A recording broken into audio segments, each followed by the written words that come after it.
So it's been a trend lately. Everybody's traveling abroad. Everybody's finding their way out of whatever country that they are in, that they're not getting the best out of. And I know sometimes you wonder, how do people really travel abroad? What do they do? How do they go about it?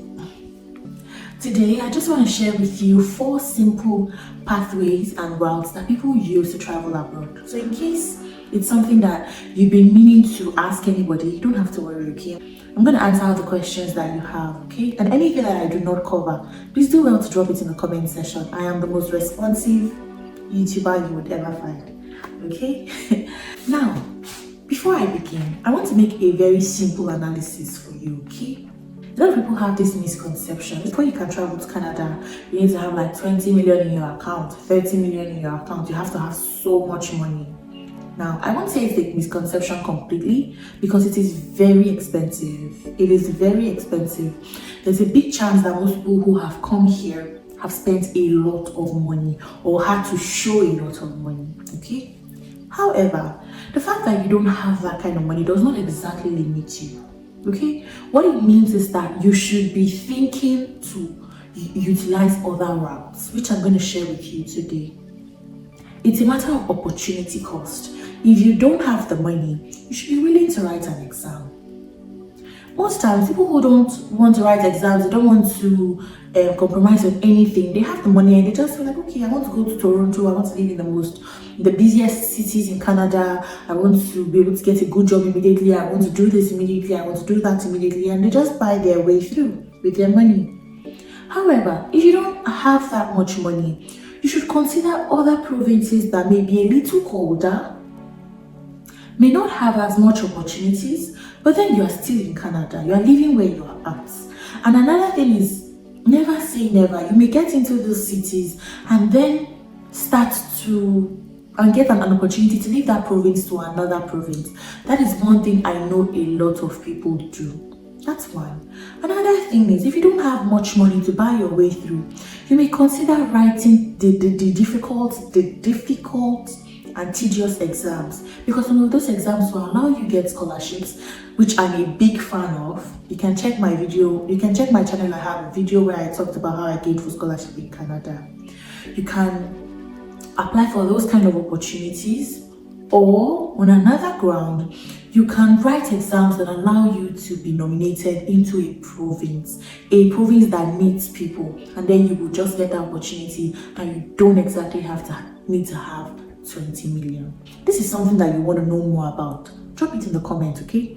Let's talk about it and I will make a video for you. Now let's talk about the ways that people come to Canada.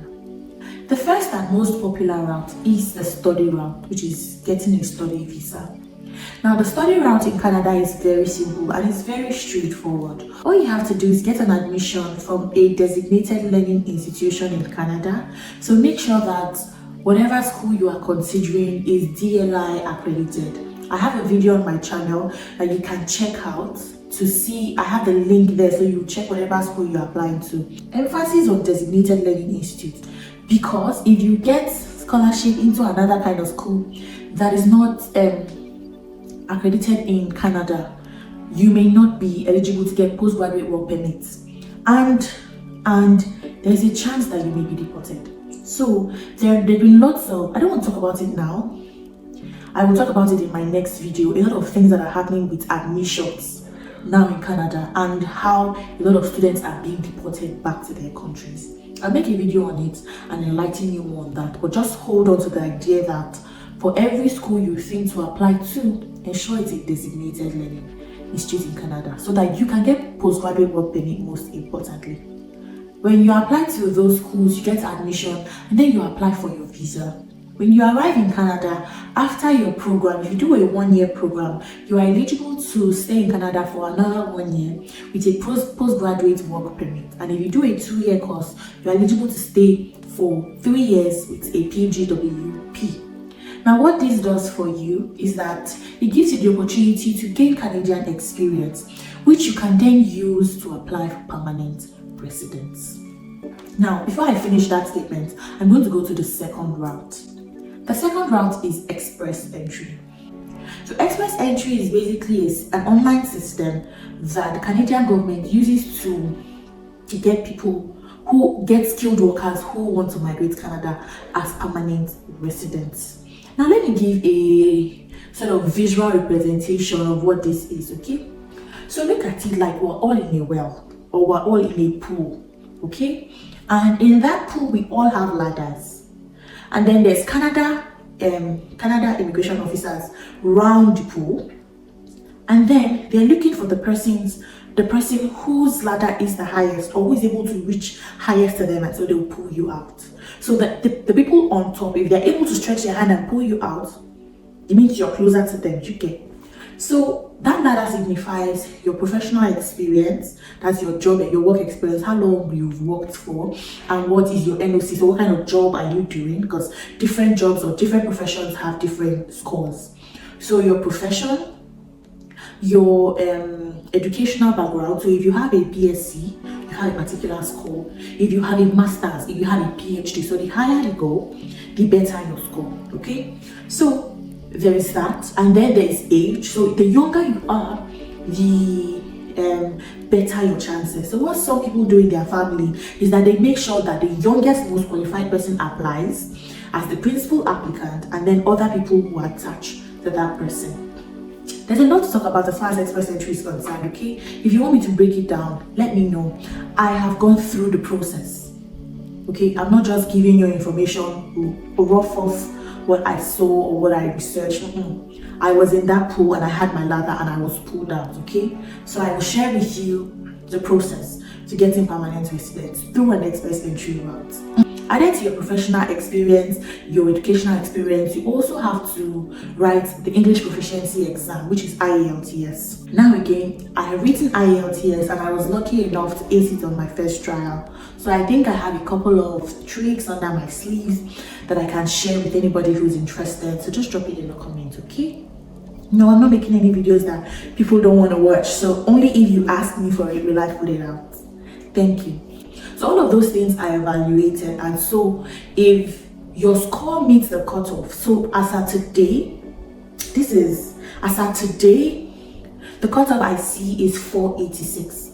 So if you have 486 on the pool, you are likely to get an invitation to apply.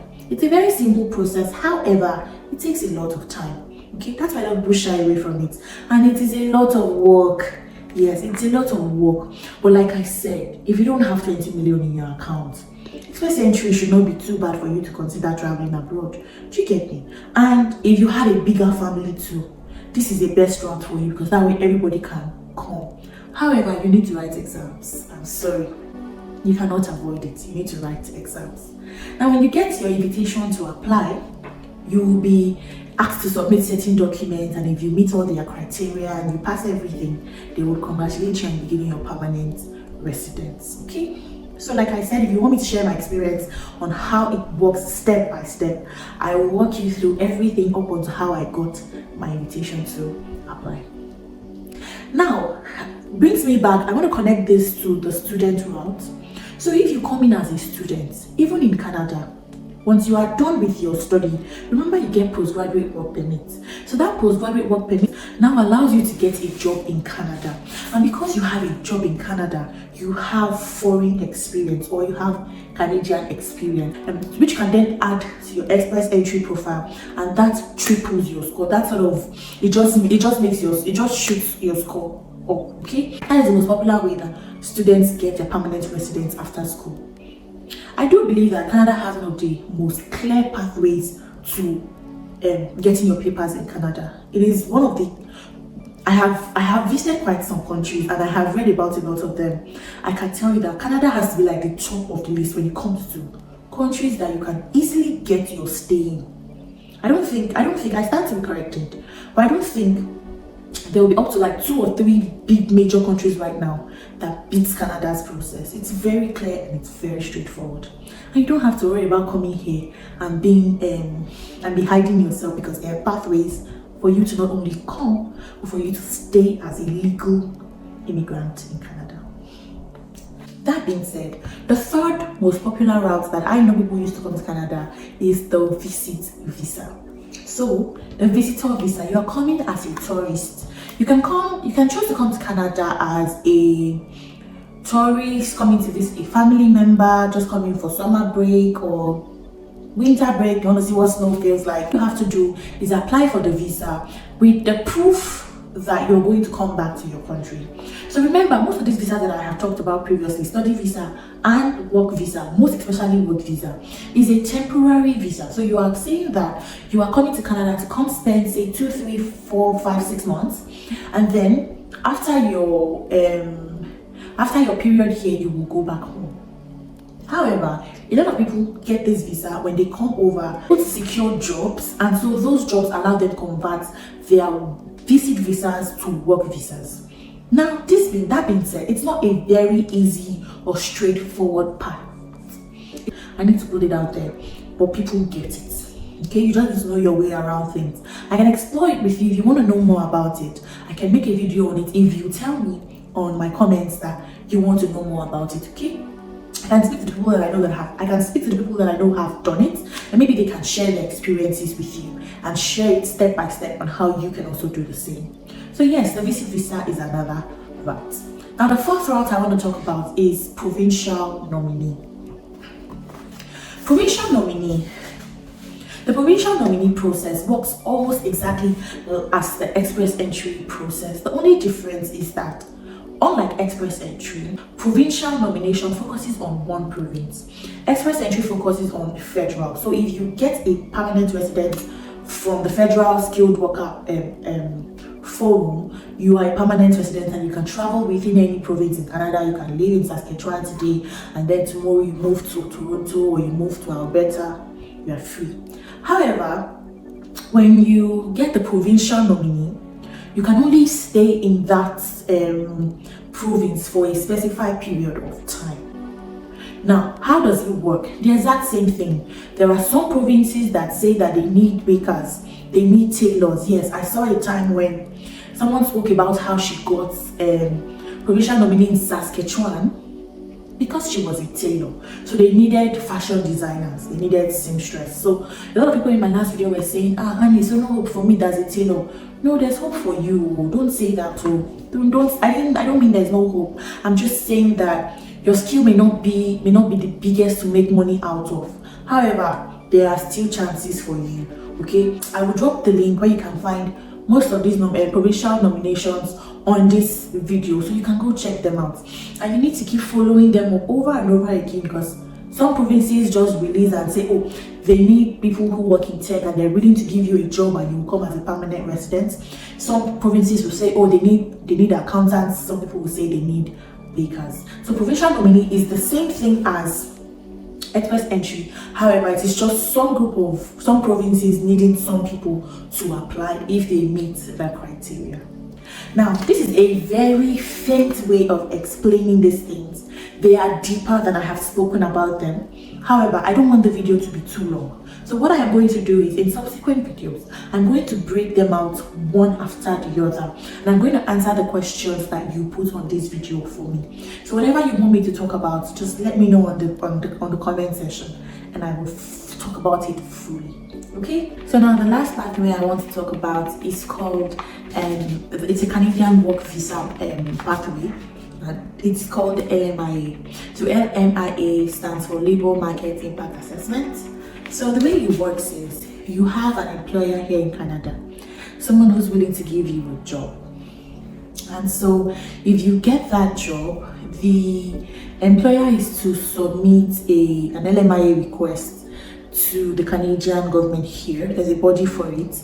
And so the condition is that they must have advertised that job here in Canada and they were unable to get people to fill that position, and now they want to extend that opportunity to people outside Canada. And so if you are able to get that employment with that LMIA, you will be able to apply for your work visa. Now, it is not actually difficult to get. A lot of people go online to find jobs that are in Canada here, especially when you have some very, very important skills, especially tech skills. So the tech market in Canada is very big, and there's not enough labor to sort of fill it up.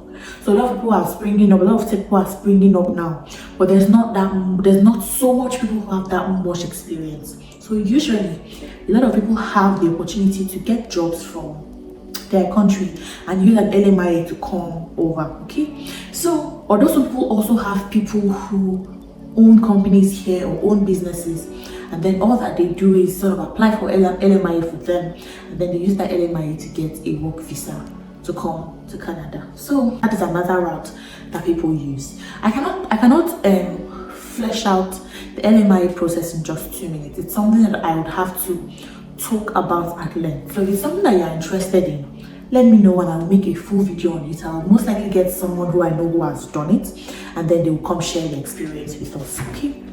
One thing I want to tell you is that don't pressure yourself. If you're unable to get into Canada 2023, you will get in 2024. Okay. Don't go and run into debt or run into depression only because you want to travel abroad. It's a very tedious process, but I'm just trying to encourage you. Do not pressure yourself. Okay. If you like, you come 2023. If you like, you come 2027. Canada is not going to leave. We are going to welcome you one day. And people who made it 10 years ago did not stop making it. They didn't block the way. People who are still coming, yes, who will come today, will come tomorrow, they will still make it. Some of them will even do better than those who have been here for years. You can afford is what you should do. You cannot afford 10 million or 20 million to go to school. Don't go into debt trying to do it by all means. It may not benefit you. I'm telling you the truth. Canada is not all rosy. Living abroad is not all rosy. You have your challenges. So don't incur excessive debt just to make you work. Okay? So trust the process. I hope you enjoyed this video, and I really do love sharing these tips, and I really do love being here, and I'd really appreciate if you support me by liking, subscribing, liking the videos, and dropping comments, guys. Please, I'd really appreciate it. Have a good week, and thank you for watching.